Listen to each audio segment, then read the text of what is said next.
Selamat datang kembali. Syed Muhammad Marandi bergabung dengan kami hari ini.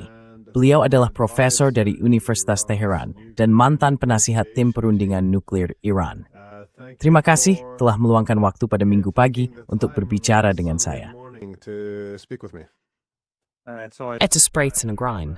Mest stack and Gergiev.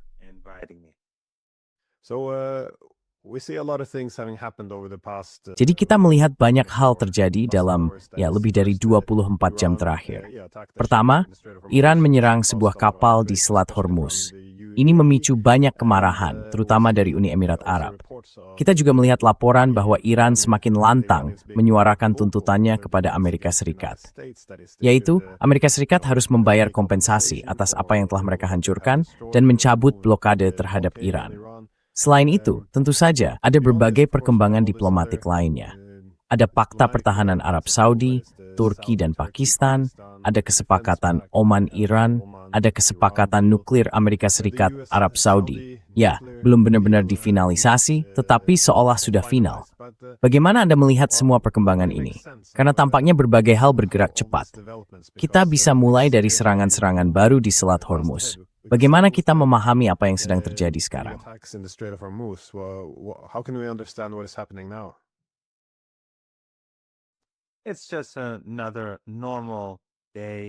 Ini hanya hari normal lainnya di Asia Barat. Jadi situasinya tidak seperti yang ingin dipercayai Amerika. Ini sama sekali tidak baik bagi Amerika Serikat. Dan Iran sekarang menunjukkan bahwa mereka tidak akan mengizinkan minyak atau barang lain diekspor dari kawasan Teluk Persia tanpa persetujuan Iran. Dan tampaknya mereka punya operasi khusus untuk menargetkan kapal-kapal Uni Emirat Arab.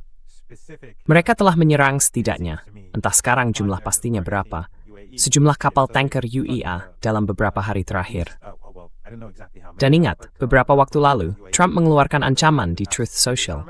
Setiap kali Iran menyerang sebuah kapal, mereka akan menghancurkan infrastruktur penting Iran, jembatan, atau pembangkit listrik. Namun sejak itu, Iran terus menyerang kapal-kapal tanker ini dan memblokir segala bentuk ekspor, bahkan dari Emirat, termasuk dari Fujairah, yang di luar Selat Hormuz.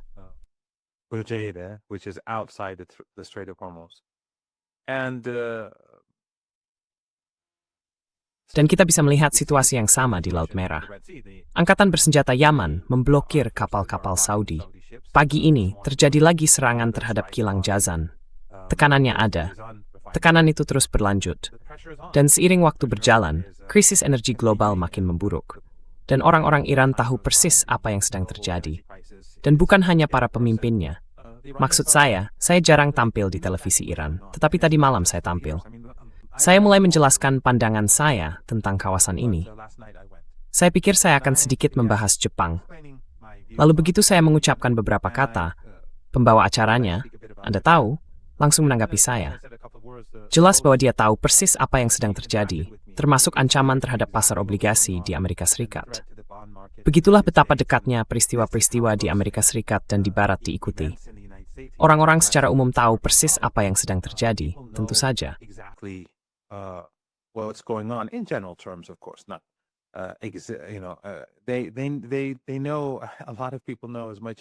Mereka tahu. Banyak orang tahu sebanyak yang saya tahu, kalau bukan lebih banyak. Jadi, mereka tahu tentang pemilu paruh waktu. Mereka tahu apa yang sedang terjadi di Partai Demokrat. Mereka tahu apa yang sedang terjadi di Partai Republik.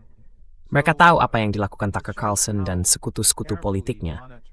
Jadi, ini menunjukkan betapa cermatnya situasi ini dipantau secara politik. Dan saya pikir tindakan militer dan politik Iran dilakukan dengan memperhatikan apa yang sedang terjadi di Amerika Serikat, baik di dalam negeri maupun di tingkat internasional.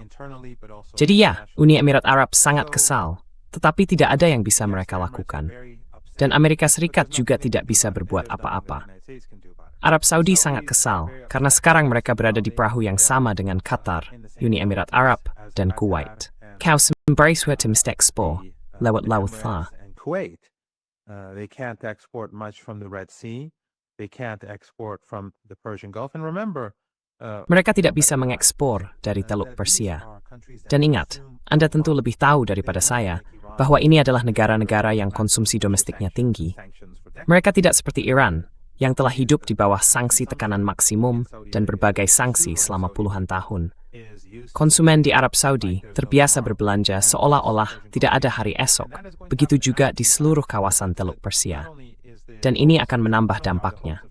Harapan Trump untuk mendatangkan triliunan dolar dari para diktator militer dan rezim keluarga di Teluk Persia bagi ekonomi Amerika Serikat justru akan berbalik. Negara-negara ini harus menarik Amerika Serikat.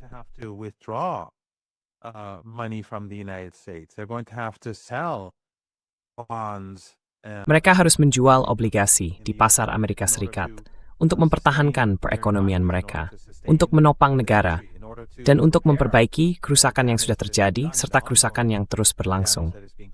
Dan sekali lagi, seperti yang saya katakan sebelumnya, biayanya sangat besar, terutama bagi masyarakat-masyarakat ini yang sangat boros dan membutuhkan uang dalam jumlah sangat besar hanya untuk mempertahankan diri.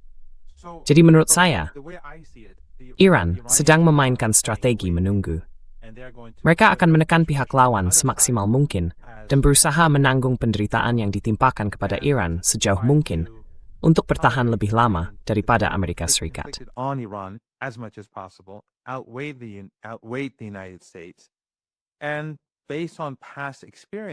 Dan berdasarkan pengalaman masa lalu sejak perang dimulai, mereka punya alasan kuat untuk optimistis.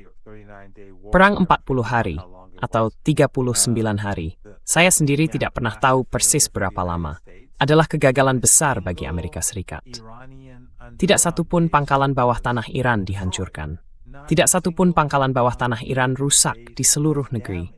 Dan beberapa pangkalan itu bahkan tidak pernah digunakan, dan sampai sekarang masih belum digunakan. Namun, menunjukkan betapa bertangga mudahan bersenjata Iran saat ini.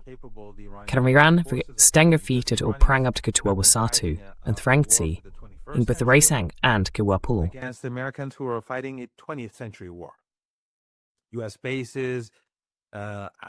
Pangkalan-pangkalan Amerika Serikat, aset-aset Israel, aset-aset rezim di kawasan yang membantu Amerika Serikat, semuanya berada di ruang terbuka. Sementara itu, semua aset utama Iran berada jauh di bawah tanah.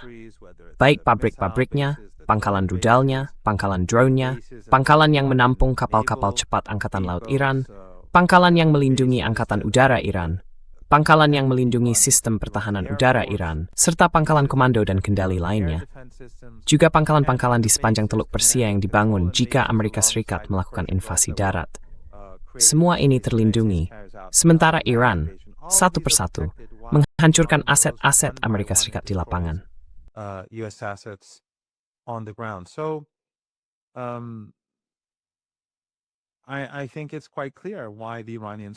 Saya rasa cukup jelas mengapa Iran bisa bersabar seperti itu. Lalu, dalam perang pengepungan itu, Amerika Serikat mencoba mencekik Iran. Pada akhirnya, justru Amerika Serikat yang harus menyetujui MOU tersebut. Dan sekarang kita melihat pernyataan dari Dewan Keamanan Nasional Tertinggi Iran, dari Ketua Dewan Keamanan Nasional Tertinggi, yang menegaskan kembali MOU itu. Namun ini semacam MOU plus. Ini bukan tuntutan baru. Sebagian orang tampaknya mengira bahwa ini adalah tuntutan baru atau tuntutan yang berlebihan. Tidak, bukan begitu. Mereka sedang memaksimalkan MOU tersebut. Dan seperti yang sudah saya katakan kepada Anda beberapa kali sebelumnya, misalnya dalam pasal 1, ketika disebut Lebanon, juga disebut front-front lainnya.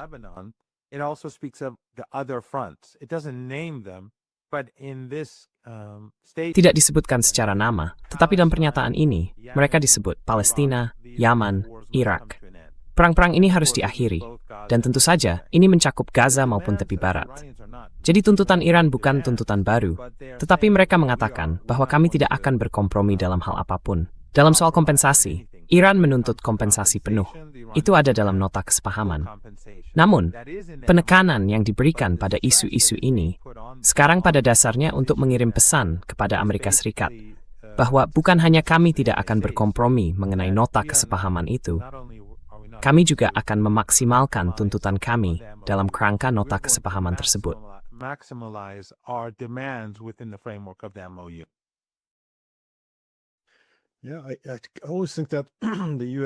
Saya selalu berpikir bahwa Amerika Serikat kehilangan sesuatu yang cukup penting dalam perang melawan Iran.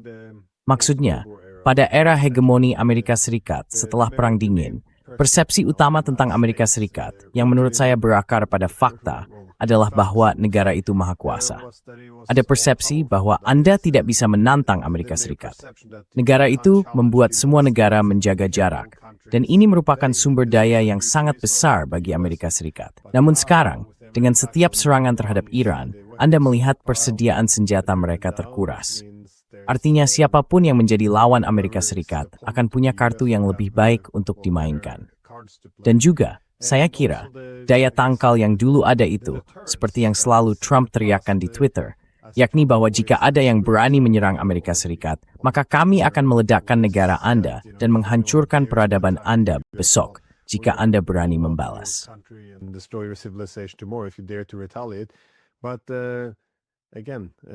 Namun sekali lagi, ada perlawanan dari Iran juga. Kini kita melihat bahwa, ya sebenarnya tidak banyak yang bisa dilakukan Amerika Serikat selain menjatuhkan bom nuklir ke Iran. Tapi menarik juga melihat apa yang mereka pertaruhkan dalam perang ini. Sekali lagi, ini bukan hanya Selat Hormuz, ini juga soal kemitraan regional. Namun tampaknya ekonomi juga terdampak. Saya bertanya-tanya, seperti apa efek berantainya terhadap ekonomi? Karena pada Juli, ekspor minyak mentah Arab Saudi ke Amerika Serikat turun menjadi 0 menurut informasi yang kami terima. Maksud saya, sulit menghitung seberapa besar dampak ekonomi dan politik yang akan ditimbulkan oleh hal ini. Pertama-tama, Arab Saudi akan menjadi tidak stabil. Ini soal energi, soal arus masuk uang, tetapi juga soal tempat mereka menginvestasikan uangnya di Amerika Serikat. Maksud saya, Amerika Serikat juga membutuhkan ini.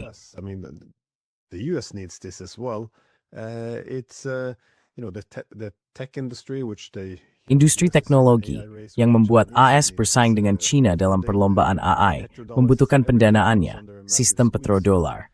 Semuanya berada di bawah tekanan yang sangat besar. Jadi saya rasa, di masa depan ini akan menjadi tema penting bagi para akademisi untuk melihat secara tepat apa yang dipertaruhkan dan dikorbankan AS dalam perang ini. Saya juga ingin bertanya soal fakta pertahanan baru ini. Kita melihat Arab Saudi, Turki, dan Pakistan membentuk fakta pertahanan ini.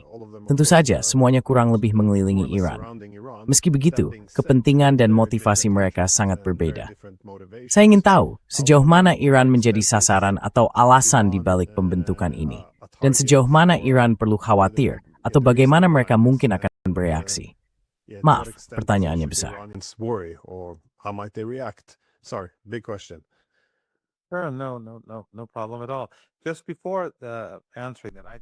Tidak, sama sekali tidak masalah. Sebelum menjawab itu, beberapa tahun lalu, saya tidak tahu, mungkin dalam salah satu diskusi awal kita, saya mengatakan bahwa saya selalu percaya runtuhnya Uni Soviet dan kemenangan Amerika Serikat atas Saddam Hussein di Kuwait adalah hal terburuk yang bisa terjadi bagi Amerika Serikat. Karena itu, menciptakan keangkuhan yang pada dasarnya mengarah pada runtuhnya kekaisaran Amerika Serikat dengan cepat. Hantu-hantu Vietnam tersapu setelah Irak, dan itu adalah momen unipolar. Lalu terjadilah serangan 11 September. Yang, ketika Anda melihat bukti-bukti yang diajukan oleh orang-orang seperti Tucker Carlson, jelas bukan hanya Al-Qaeda dan 19 orang itu yang sama sekali tidak terlihat seperti itu.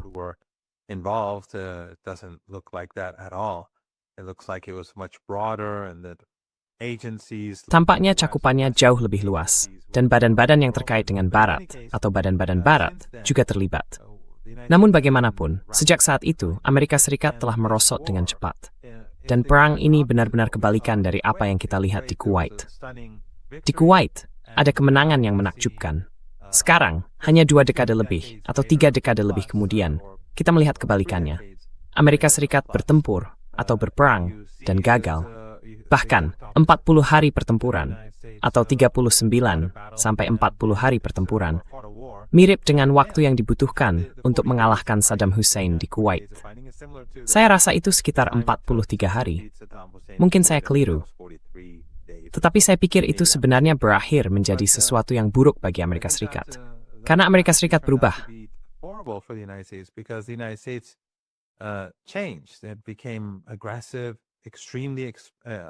Ia menjadi agresif, sangat agresif, dan itu menghancurkannya. Dan banyak dari kehancuran itu sekali lagi berkaitan dengan Iran. Karena ketika Amerika Serikat menginvasi Afghanistan dan Irak, Iran secara bertahap mulai bekerja sama dengan kelompok perlawanan. Di Afghanistan, Iran mulai bekerja sama dengan Taliban. Maksud saya, generasi pertama Taliban itu mengerikan. Mereka melakukan pembunuhan massal dan pembantaian. Namun setelah mereka runtuh di Afghanistan, generasi kedua menjadi lebih moderat. Kami masih punya perbedaan besar dengan Afghanistan soal pendidikan, pendidikan perempuan, dan hak-hak perempuan. Dan itu adalah jurang perbedaan yang besar. Namun hubungan ini telah berkembang luar biasa besar. Dan Iran mendukung Taliban untuk melemahkan pendudukan Amerika Serikat. And Iran supported the Taliban to weaken the US occupation. And ironically, it has angered many of the minorities. Dan ironisnya, hal itu telah membuat marah banyak orang dari kalangan minoritas, Syiah, Tajik, penutur bahasa Persia, dan Uzbek, yang semuanya menentang Taliban. Namun bagi Iran, prioritasnya adalah mengusir imperium. Dan orang Iran percaya bahwa jika imperium itu diusir, situasi di Afghanistan akan mereda, karena tidak ada lagi pihak asing yang memanipulasi, mengadu satu komunitas dengan komunitas lain, satu bangsa dengan bangsa lain. Hal yang sama juga terjadi di Suriah. Iran mendukung pemerintah Suriah untuk menentang proyek Amerika Serikat dan proyek Israel, yang sayangnya diikuti oleh rezim-rezim regional. Namun model yang sama juga terjadi di Irak. Di Irak dan Afghanistan, Iran melawan balik. Jenderal Soleimani berada di balik keduanya. Iran pushed back. It was General Soleimani behind both, and that led to the United States. Dan itu menyebabkan Amerika Serikat pergi setelah mereka menghabiskan triliunan dolar. Jadi sampai tingkat yang besar, keberpihakan AS kepada Iran dalam perang ini terkait dengan kegagalan AS di Irak dan Afghanistan. Mereka harus menjauh dari perbatasan Iran. Mereka menghabiskan triliunan dolar dan menjadi jauh lebih lemah. Rakyat Amerika menjadi ekonominya melemah. Rakyat Amerika menjadi jauh lebih skeptis terhadap perang-perang tanpa akhir ini.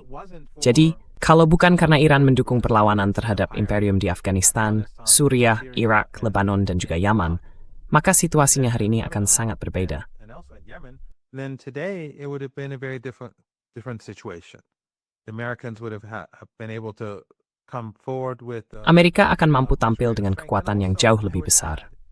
Dan saya juga ingin menambahkan, saya tidak mengatakan bahwa Iran sudah memperkirakan semua ini, tetapi dukungan Iran terhadap Rusia selama perang terjadi, karena Iran juga melihat perluasan NATO sebagai ancaman bagi dirinya sendiri. Bukan hanya Ukraina, tetapi juga Georgia. Tentu saja, Armenia dan Azerbaijan akan menjadi berikutnya. Jadi, Turki sudah menjadi anggota NATO. Dan jika negara-negara itu ditambahkan, ancamannya bagi Iran obviously depressing. Jadi, dukungan oponensi Rusia selama perang, dan mapalmamak Rusia itu aset banding aset hani daripada Ukraina. Setelah pemecatan Malta, ismiktleta. And weakened NATO economically, militarily. Many of those air defense systems that were used. Banyak dari sistem pertahanan udara yang digunakan di Ukraina itu menguntungkan Iran. Dan tentu saja, saat ini perang di Asia Barat membantu Rusia. Ketika Amerika Serikat dipaksa menghabiskan uang di berbagai front dan menyia-nyiakan asetnya di berbagai front, itu menguntungkan Iran dan Rusia. Namun, terkait 3 pemimpin yang berkumpul di Arab Saudi, pemimpin Turki, pemimpin Pakistan, dan Mohammed bin Salman, saya rasa cukup jelas bahwa ini soal Yaman.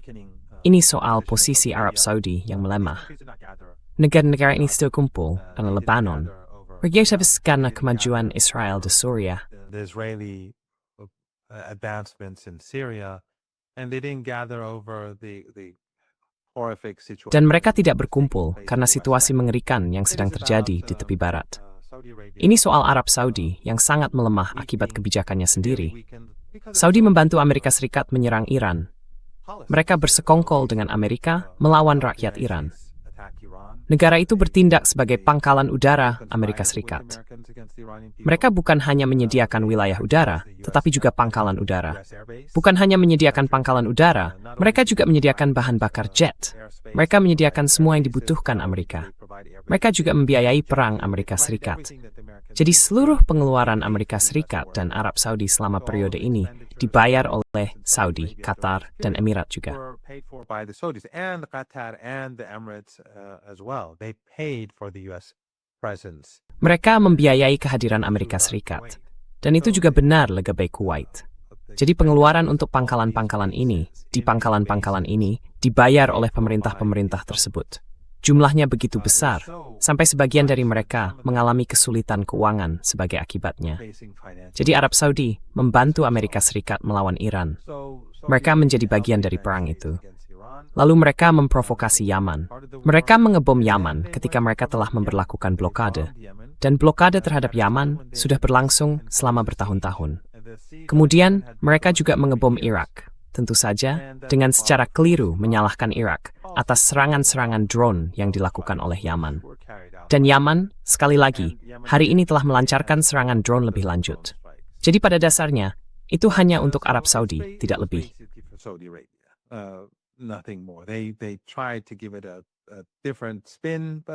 Mereka mencoba memutarbalikannya, tapi itulah yang terjadi. Namun saya rasa itu tidak terlalu penting bagi Iran. Maksud saya, baru hari ini kita melihat serangan dari Yaman, lagi-lagi ke Kilang Bazan, dan mereka akan terus melakukannya. Saya juga tidak melihat negara-negara ini akan terlibat melawan Yaman. Itu sama sekali tidak akan terlihat baik bagi mereka. Mereka tidak bisa, karena orang akan ingat bahwa Yaman, pertama-tama, selama bertahun-tahun, Arab Saudi, dengan dukungan Turki dan negara-negara lain di kawasan, menjalankan perang genosida terhadap Yaman. Tapi mereka gagal. Itu seperti Gaza. Mereka memberlakukan kelaparan. Arab Saudi dan Qatar mendukungnya sampai pengepungan terhadap Qatar. Lalu Qatar dan Turki menjauh dari Arab Saudi. Then Qatar and Turkey tilted away from Saudi Arabia. But they were supporting it. But they failed. Tapi mereka mendukungnya, dan mereka gagal. Yaman saat ini jauh lebih kuat dibandingkan dulu. Dan Arab Saudi jauh lebih lemah dibandingkan dulu.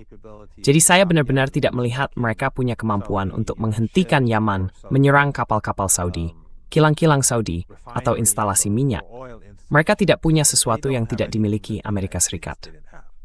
Dan tentu saja, begitu banyak amunisi itu sekarang sudah menipis. Amunisi, anti-rudal, dan anti-drone yang selama ini dibanggakan Amerika Serikat. Kita semua mendengar dan melihat berita tentang kekurangan yang terjadi saat ini. Dan juga, Anda tahu, di masa lalu, Yaman punya sejarah menggagalkan ambisi negara-negara lain. Mesir pada tahun 1960-an di bawah Jamal Abdel Nasser. Egypt under in the 1960s under Jamal Abdel Nasser, they invaded Yemen and it was their Vietnam. Mereka menginvasi Yaman dan itu menjadi Vietnam mereka. Dan itu bagian dari alasan mengapa mereka gagal begitu buruk melawan rezim Israel. Karena mereka telah menghabiskan begitu banyak kemampuan mereka di Yaman. Jadi saya tidak melihat perjanjian ini sebagai sesuatu yang terlalu berarti. Pakistan, kurang lebih, sudah pernah memiliki pengaturan seperti ini dengan Arab Saudi. Ada persoalan keuangan di baliknya bagi Pakistan, dan penjualan militer bagi Turki. Proses, kami fokuskan into breaks hal dengan Arab Saudi. Saya akan domani sepenuhnya, tidak ke Islam kertas yang ada grapis. Tapi saya tidak pasti ini akan embrace the news and that source. But I don't think it's going to have any major impact on Yemen's Yemen, most defining feelings denk. in Iraq. And of course, Iran defeated. Dan tentu saja, Iran mengalahkan gabungan pasukan Amerika Serikat dan rezim Israel. Jadi saya berpikir, Iran mengkhawatirkan seluruh kertas amputas UP-nya Arab Saudi. Piece of paper signed in Saudi Arabia. Yeah, I was just thinking about your comment. Saya tadi memikirkan komentar Anda tentang hegemoni. Maksudnya, mengapa runtuhnya Uni Soviet juga menimbulkan masalah bagi Amerika Serikat? Orang-orang seperti Stephen Walt banyak menulis tentang ini. Intinya, jika Anda adalah hegemon dan tidak ada keseimbangan, ia selalu menekankan bahwa tantangan terbesar bagi Amerika Serikat adalah negara-negara tidak membatasi diri mereka sendiri. Pada dasarnya, Amerika Serikat tidak lagi memiliki penyeimbang. Amerika Serikat akan bergerak ke segala arah, menguras dirinya sendiri, dan menciptakan banyak musuh. Itulah argumen pada tahun 90-an. Dan, Anda tahu, kita bisa memahami alasannya. Jika Anda adalah hegemon yang tidak dibatasi, Anda bisa melakukan apa saja, dan Anda bisa menanggung biaya dari petualangan militer ini. Cost of this military adventurism. So essentially this is a perfect condition for the rise. Jadi pada dasarnya, ini adalah kondisi yang sempurna bagi bangkitnya kelompok garis keras. Ketika mereka berkata, kenapa kita tidak punya solusi militer untuk segala hal? Siapa yang bisa menghentikan kita? Dan itulah yang sudah Anda lihat sejak 1990, 1991. Tapi kemudian, Anda akan melihat perkembangan yang bisa diperkirakan, yaitu kemunduran diplomasi, kemunduran disiplin fiskal, kompas moral akan dibuang, kepercayaan terhadap kelas politik akan runtuh. Dan pada titik itulah, secara ekonomi, sistem itu akan menguras dirinya sendiri. Anda juga akan melihat ketidakstabilan politik. Dan pada akhirnya, para rival yang sedang bangkit di pinggiran mendekat sima lain. China, Rusia, dan mereka mau ini bukan sistem internasional yang berfungsi. This is not a functioning international system. And once Dan ketika hegemon mulai merosot, ia akan mati-matian mempertahankan kekuasaan. Dan disitulah Anda akan melihat kebijakan-kebijakan yang sangat bodoh. Jadi perang di Iran, perang dengan Rusia, perang ekonomi dengan China. Jadi menurut saya, banyak dari ini sebenarnya bisa diprediksi. Tentu saja, kalau Anda mengatakan bahwa sebenarnya kepentingan terbaik Amerika Serikat sekarang adalah menyesuaikan diri dengan sistem multipolar agar bisa menarik diri dan memulihkan kekuatannya, Anda seringkali akan mendapat argumen seperti, oh itu anti-Amerika, Anda ingin memberi lebih banyak ruang kepada China dan Rusia. Ya, menurut saya, itulah obat yang dibutuhkan Amerika Serikat untuk memulihkan dirinya, untuk kembali ke keadaan normal. to restore itself, go back to normalcy. But it's a very difficult argument to make. Namun, itu argumen yang sangat sulit disampaikan di zaman sekarang, ketika semuanya berubah menjadi slogan-slogan emosional. Take your point on the Bagaimanapun, saya memahami poin Anda soal Fakta Pertahanan Turki, Arab Saudi, Pakistan ini, bahwa kita seharusnya tidak langsung berharap akan ada pertahanan kolektif. Tetapi sekarang kita juga mendengar bahwa kesepakatan antara Oman dan Iran mungkin sudah memasuki tahap akhir. Sekali lagi, saya tidak yakin apakah laporan media ini perlu disikapi dengan skeptis, tetapi saya juga mendengarnya dari sumber-sumber lain. Jadi, seberapa signifikan hal ini? Dan juga, apa saja sebenarnya yang akan tercakup dalam kesepakatan semacam itu? Saya kira Anda tahu, dokumennya tidak ada di hadapan Anda, tetapi apa yang bisa kita perkirakan akan menjadi poin-poin utamanya. what can we expect being the main points here? Well, just a couple of points. First, one is Baik, with hanya regards beberapa poin. to, the- Pertama, soal Amerika I agree Serikat. with what you said. Saya sepenuhnya setuju dengan apa yang Anda tekankan. Even now, Bahkan sekarang, ketika Mamhai diistingkatkan bahwa keadaan sama sekali tidak berjalan mulus, Anda masih melihat bahwa mitos tentang keistimewaan Amerika ini tetap ada. still exists. And bebring tredje war smet påtha kring length. En tu ses övervakten korrupsi. Linked to corruption.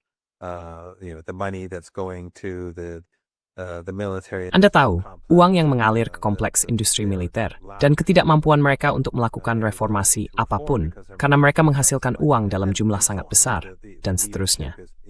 Maksud saya, kepemimpinannya makin korup, memanipulasi pasar, lalu mengambil keuntungan langsung darinya, keluarga mereka, para sekutu mereka. Semua itu benar, tetapi mitosnya tetap ada. Mereka masih bertindak seolah-olah tidak ada yang benar-benar akan habis. Entah bagaimana, kita bisa menang. Kita akan keluar sebagai pemenang. Itu terus mendorong Amerika Serikat menuju jurang, baik secara ekonomi, politik, maupun militer. Semuanya terus berjalan, dan saya pikir ketika mereka benar-benar menyadarinya, meskipun mereka sudah melihatnya, buktinya ada di depan mata mereka, semuanya akan terlambat. They have the evidence in front of them. It'll be too late. And I think we're pretty close to that moment. Dan saya pikir kita sudah cukup dekat dengan momen itu. Tapi pihak lain mengetahui hal ini. Pihak lain melihatnya secara objektif. Iran menghitung dengan sangat cermat. Rusia menghitung dengan cermat. China, semua pihak menghitung dengan sangat cermat. Dan para sekutu Amerika Serikat, saya pikir, mulai menyadari bahwa mereka berada dalam situasi yang sangat berbahaya, para proksi ini, karena tak satu pun dari mereka punya dukungan rakyat. Mereka tidak punya mandat dari rakyat mereka untuk menjadi proksi Amerika Serikat. Jadi, itu melemahkan otoritas mereka sendiri. Karena ketika aura kekuasaan itu hilang, aura itu juga hilang bagi para proksi. It is also gone for the proxies too. And so even this alliance, whatever it is, Jadi, bahkan aliansi ini, apapun bentuknya, tidak akan terlihat baik jika tidak melakukan apapun untuk Gaza, tidak melakukan apapun untuk tepi barat, tidak melakukan apapun untuk Lebanon, dan tidak melakukan apapun untuk Suriah. Tapi katakanlah mereka bekerja sama melawan Yaman. Orang-orang akan berkata, Yaman adalah negara yang mendukung Gaza, yang diperangi Amerika Serikat karena memblokade Laut Merah bagi rezim Israel terkait Gaza. Jadi negara-negara ini, Turki, yang berdagang dan mengangkut minyak ke rezim Netanyahu, dan yang lainnya, akan dipandang sebagai pihak yang memerangi para pendukung rakyat Palestina. The supporters of the Palestinian people. Anda tahu, citra itu tidak akan, maksud saya, Anda akan melihat orang-orang dari negara-negara ini di internet membelah kebijakan-kebijakan tersebut. Tapi pada dasarnya, mereka adalah kalangan elit yang dekat dengan Saudi atau dekat dengan pemerintah. Dan tentu saja, mereka akan mendukung ini. Mereka akan menyerang Yaman. Mereka akan menyerang Iran. Tapi orang-orang yang melihat kenyataan di lapangan tentang siapa yang membela Lebanon dan Palestina, itulah poros perlawanan. Tidak ada yang lain. Mereka bisa melihat kenyataan itu. Jadi, dalam beberapa bulan ke depan, ini akan sangat sulit bagi Amerika. Karena semua indikator yang Anda sebutkan tadi akan sulit bagi para proksi Amerika Serikat untuk menjalankan kebijakan yang sama, terutama karena kekuatan Amerika yang mereka andalkan sedang mencair.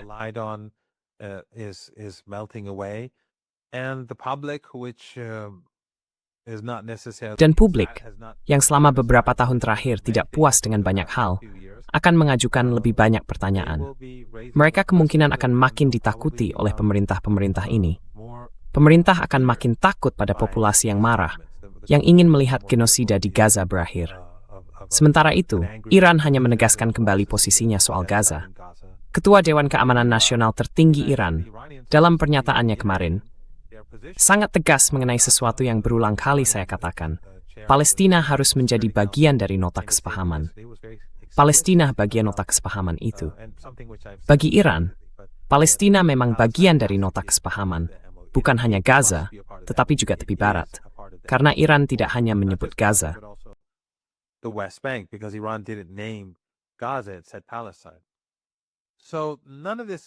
Tertulis Palestina. Jadi, semua ini tidak menunjukkan hal yang baik bagi Amerika Serikat maupun sekutu-sekutunya. Lalu, menjawab pertanyaan Anda tentang Iran dan Oman, dari pemahaman saya, negosiasi antara Iran dan Oman hampir selesai. Bahkan, mungkin bisa dikatakan sudah selesai. Tetapi saya kira, karena isu Selat Hormuz terkait dengan isu yang lebih luas mengenai MOU, itulah sebabnya pihak Iran masih menahan diri. Sekarang, Iran tidak pernah percaya bahwa Amerika Serikat benar-benar berniat menerapkan MOU tersebut. Iran tidak naif. Namun, ada sejumlah alasan mengapa Iran sejak awal memilih MOU itu. Salah satunya, Iran ingin mengekspor minyak. Iran berada dalam kepungan, sehingga mereka menun banyak minyak di kapal-kapal tanker, puluhan juta barel.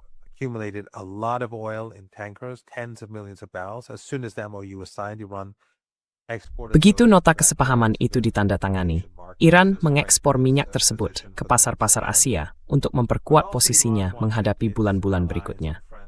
Namun, Iran juga ingin para sekutu dan sahabatnya di seluruh dunia tahu bahwa Iran sedang mengupayakan sebuah kesepakatan. Bukan berarti Iran menginginkan perang tanpa akhir. Berbeda dengan Amerika Serikat, Iran ingin mengakhirinya. Jadi, ini adalah pesan kepada para sahabatnya, baik sahabat di kawasan maupun di tingkat global, bahwa ada akhir yang terlihat jika Amerika bersedia bergerak ke arah itu. Dan Iran, karena tahu bahwa Amerika Serikat akan merusak kesepakatan itu, telah mempersiapkan diri.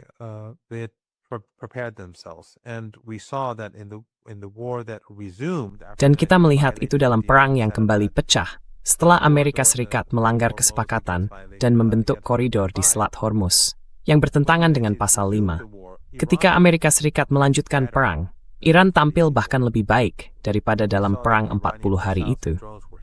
Kita melihat rudal dan drone Iran menghantam dengan sangat keras.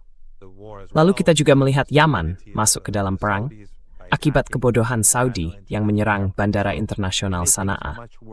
Jadi hal itu membuat situasinya jauh lebih buruk bagi Amerika Serikat. Sekarang, pihak Iran menahan ini. Mereka menahan kesepakatan ini yang akan mencakup biaya. Ngomong-ngomong, bertentangan dengan klaim Vance, Wakil Presiden Amerika Serikat Vance, akan ada biaya.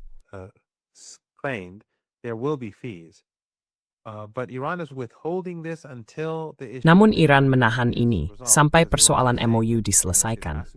Karena Iran mengatakan bahwa Amerika Serikat harus kembali ke MOU dan harus memenuhinya dengan cara sebagaimana kami menafsirkannya.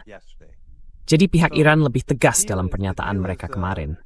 Menurut pemahaman saya, kesepakatannya sudah siap untuk ditandatangani. Tidak ada perselisihan atau hal semacam itu yang menahannya. Tetapi, Iran sedang menunggu untuk melihat ke arah mana Amerika Serikat akan bergerak. Apakah akan kembali melanjutkan pertempuran? Karena itu bukan sesuatu yang mustahil, Glenn.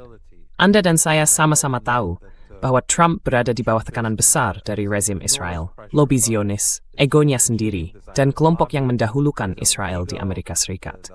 Dia berada di bawah tekanan untuk melanjutkan perang. He's under pressure to continue the war. This is the sort of narrative that we continue to see on Fox News, for example. Narasi seperti inilah yang terus kita lihat di Fox News misalnya. Dan kita tahu, disitulah dia mendapatkan pengarahan intelijennya dengan menonton Fox News. Jadi itu bukan sesuatu yang mustahil. Tidak seorang pun boleh mengesampingkan kemungkinan ini. Iran sedang bersiap untuk perang, dan kawasan itu, sekutu-sekutu Iran juga sedang bersiap untuk perang. Di Irak, mereka bersiap. Di Yaman, mereka bersiap. Tapi itu satu skenario. Skenario lainnya adalah Amerika memutuskan, baiklah, kita harus mengakhiri ini. Situasi dengan Jepang mulai berbahaya. Kekurangan minyak semakin parah dengan sangat cepat, lebih cepat daripada sebelumnya. Karena Laut Merah, dan karena Iran juga tidak mengizinkan Uni Emirat Arab untuk mengekspor. Jadi tekanannya ada. Tapi pada akhirnya, keputusan dibuat di Gedung Putih. Ke arah mana kita akan bergerak? Which direction things, which direction we move in. Well, it is quite significant though, as you say. Ya, ini cukup signifikan. Seperti yang Anda katakan, kesepakatan Oman-Iran sudah dekat untuk ditandatangani. Ini kurang lebih akan menemukan solusi untuk persoalan Selat Hormuz. Dan saya berasumsi, Oman berkoordinasi erat dengan Amerika Serikat dan pihak-pihak lain, sambil berupaya mengakomodasi kepentingan mereka juga. Jadi ini bisa ditafsirkan sebagai kesepakatan yang lebih luas, yang menyelesaikan persoalan ini. Tetapi seperti yang Anda katakan, ini bukan satu-satunya masalah. Bukan berarti perang berakhir dengan penandatanganan itu. Karena dalam nota kesepahaman tersebut, Amerika Serikat punya kewajiban lain yang seperti Anda katakan belum mereka penuhi, yaitu mengakhiri blokade.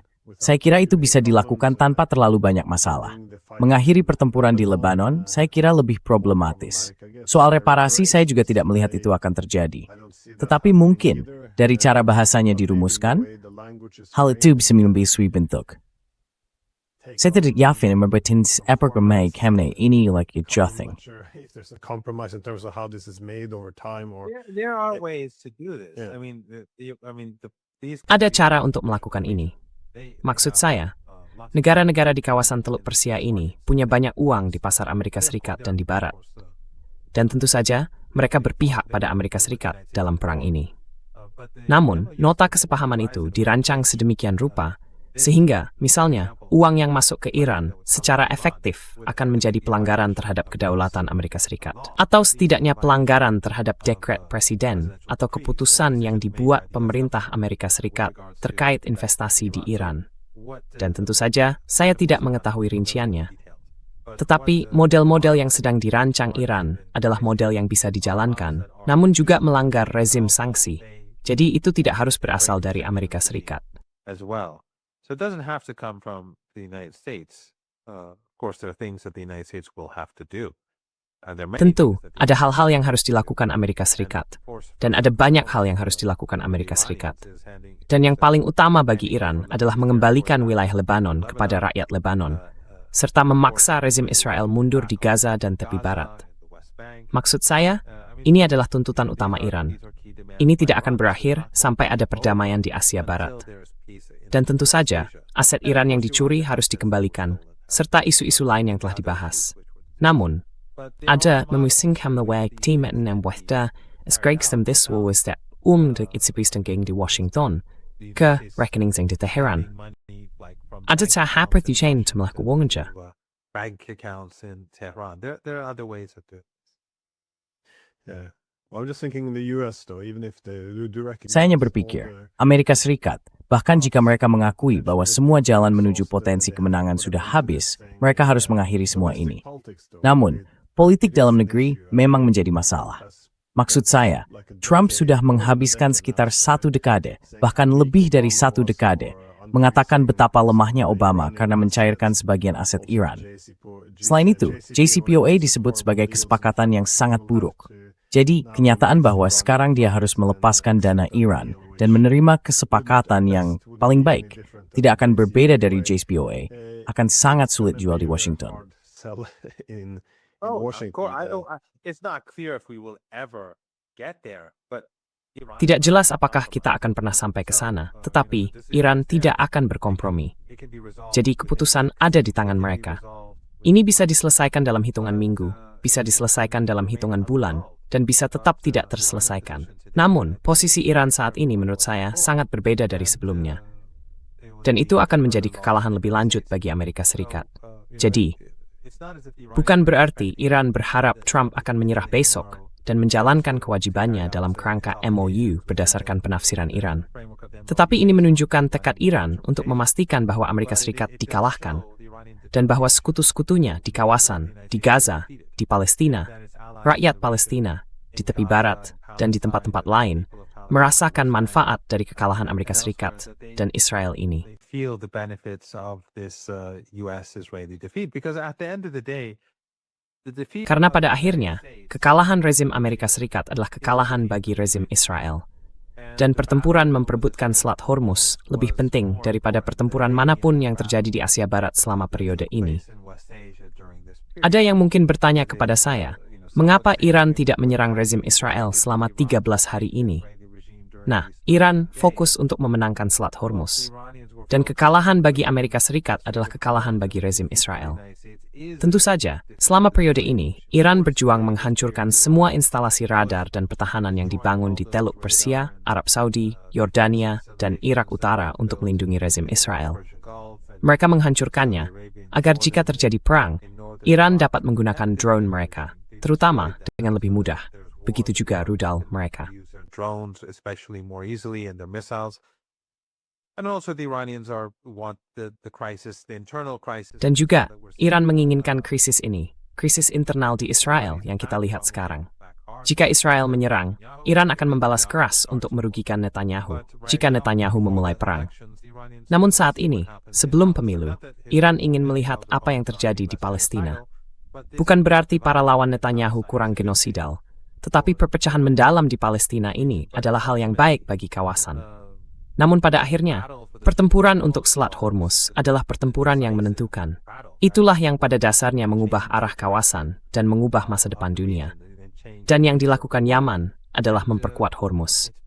Apa yang terjadi di Selat Hormuz membuat Selat Hormuz menjadi jauh lebih penting. Karena jika Yaman menjalankan operasi-operasi ini dalam keadaan normal, hal itu akan mengganggu Arab Saudi. Operations under normal circumstances, it would have bothered the Saudis. It would have caused them significant damage, but not. Itu akan menimbulkan kerusakan besar bagi mereka, tetapi tidak akan benar-benar menghukum Saudi, Amerika, atau Barat secara kritis. Namun sekarang, ketika Anda melihat apa yang terjadi di Selat Bab al-Mandab bersamaan dengan apa yang terjadi di Selat Hormuz, hal itu menjadi jauh lebih efektif. Jadi, tidak ada seorang pun di Iran yang naif mengenai hari-hari, minggu-minggu, dan bulan-bulan mendatang. Tetapi mereka mengirim pesan yang sangat kuat kepada Washington. Kami menangkan Tangkiti. Dan jangan sekali beranggapan bahwa Anda akan bisa menggerogok capaian Iran poros perlawanan, baik di meja perundingan, dengan meyakinkan untuk dapat misus pelaksanaan sebuah MOU atau MOU tersebut. In implementing an MOU or the MOU.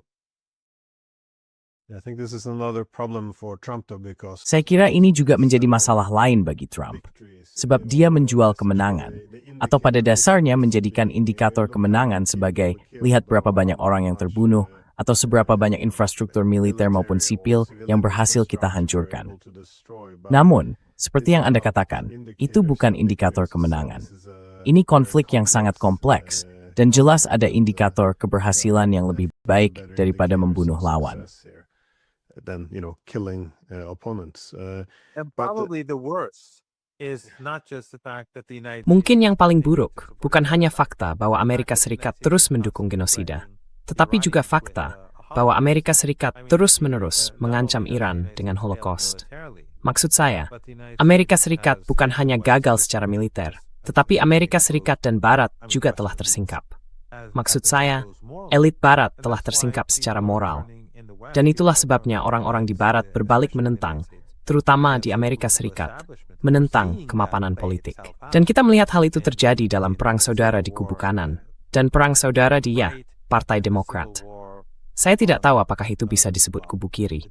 Tetapi bagaimanapun, perang saudara itu bukan hanya karena persoalan ekonomi, itu juga karena kebangkrutan moral elit politik Barat. Dan orang-orang di seluruh dunia melihatnya.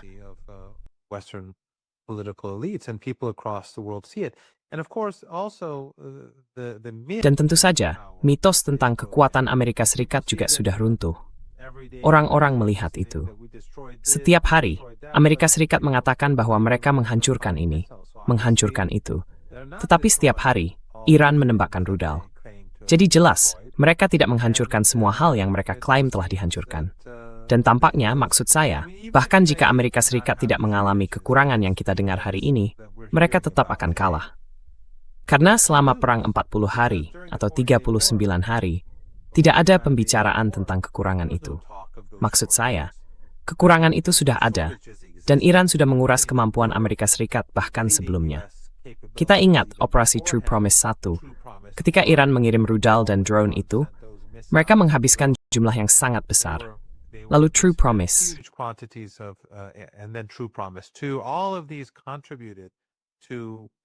Kedua, semua ini turut berkontribusi, begitu juga perang tahun lalu. Semua ini berkontribusi pada apa yang kita lihat hari ini. Namun, bahkan jika kekurangan itu tidak ada, atau ketika memang tidak ada, kekurangan tersebut di medan perang selama 39 sampai 40 hari perang. Tetapi bahkan saat itu pun, mereka gagal. Mereka kalah perang. Waktu itu, mereka menggunakan rudal-rudal tersebut seolah tidak ada hari esok. Dan pada akhirnya, Trump, yang menuntut penyerahan tanpa syarat, terpaksa menerima rencana perdamaian Iran 10 poin agar perang berakhir setelah 39 sampai 40 hari. Jadi, mitos tentang kekuatan Amerika telah runtuh. Dan tentu saja, mitos bahwa ekonomi AS adalah kekuatan utama dunia juga telah gagal. Dan apa yang terjadi di Jepang hanyalah salah satu indikatornya.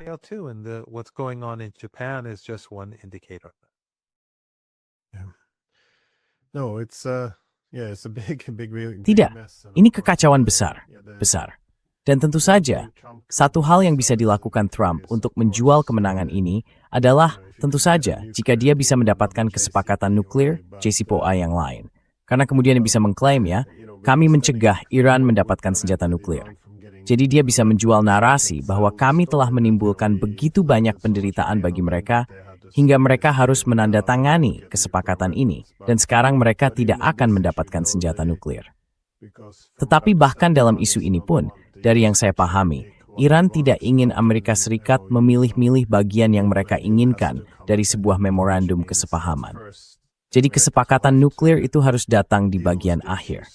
Artinya pertama-tama Amerika harus menangani isu-isu penghentian sanksi, pencairan aset Iran, pembayaran reparasi, penghentian blokade, dan perang di Lebanon.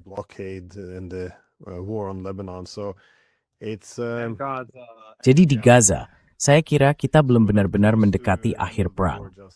Dan tentu saja, kesepakatan dengan Arab Saudi yang mungkin sedang dibuat Trump sekarang, kesepakatan nuklir itu, saya kira juga bisa menambah satu lagi hambatan dalam sistem ini. Sulit membayangkan ini tidak akan memengaruhi posisi Iran terhadap kesepakatan nuklir. Kalau ada satu aturan untuk Saudi dan aturan lain untuk Iran, lalu seperti yang dijelaskan Gedung Putih, itu karena Saudi adalah sekutu, maka tama bangsa ya, sistem internasional bekerja sekarang.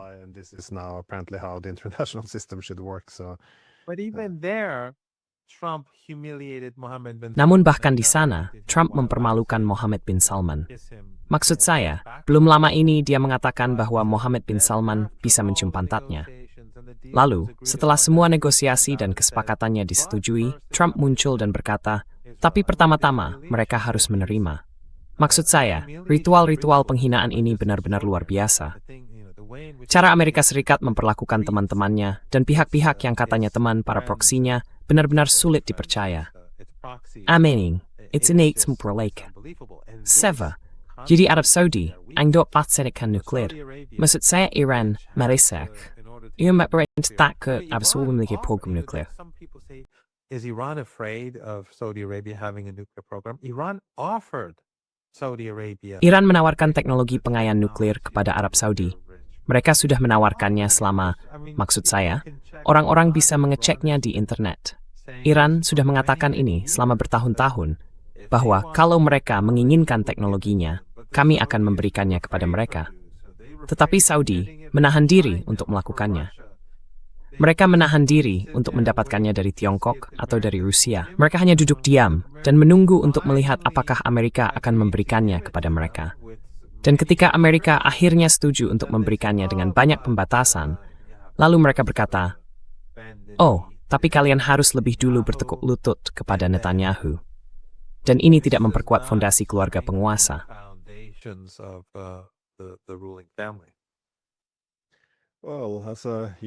Sebagai orang Eropa, saya sangat memahami bagaimana Amerika Serikat mempermalukan negara-negara setelahnya.